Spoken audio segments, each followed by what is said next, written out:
Does the Michigan State win against in-state rival Michigan propel them into a number 1 seed? I don't think as of now, and here's why.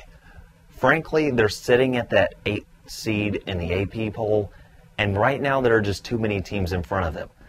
It does them well because they beat Michigan, who's number 4 in the AP, so they could probably leapfrog Michigan, but I don't think they get any higher than, say, a 6th seed in the AP poll just due to that win alone. However, they have a killer stretch ahead of them. They play home games against number 1 Indiana and number 20 Wisconsin. And then they have road games at 13th ranked Ohio State and at Michigan again, whatever ranking that they're going to be after that loss.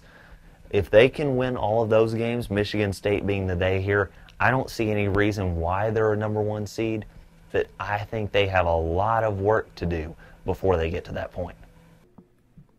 Who is your dark horse to win the tournament?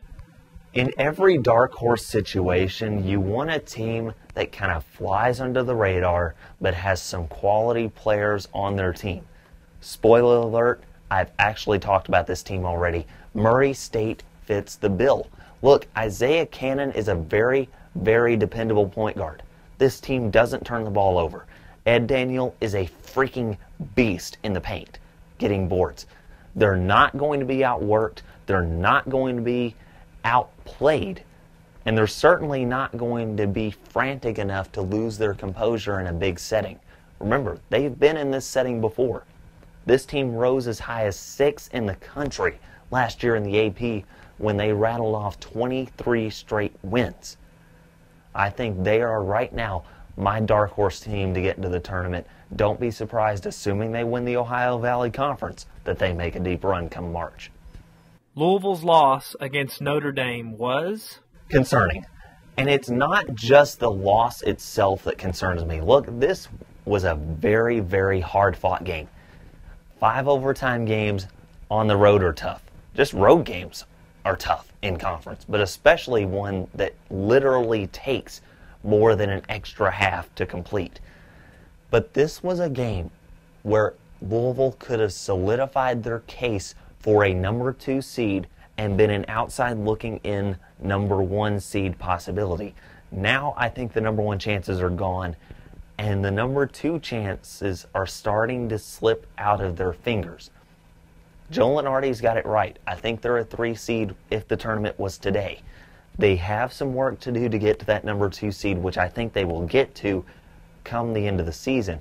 But this game affects their in-conference seeding, and it definitely affects their NCAA tournament seeding.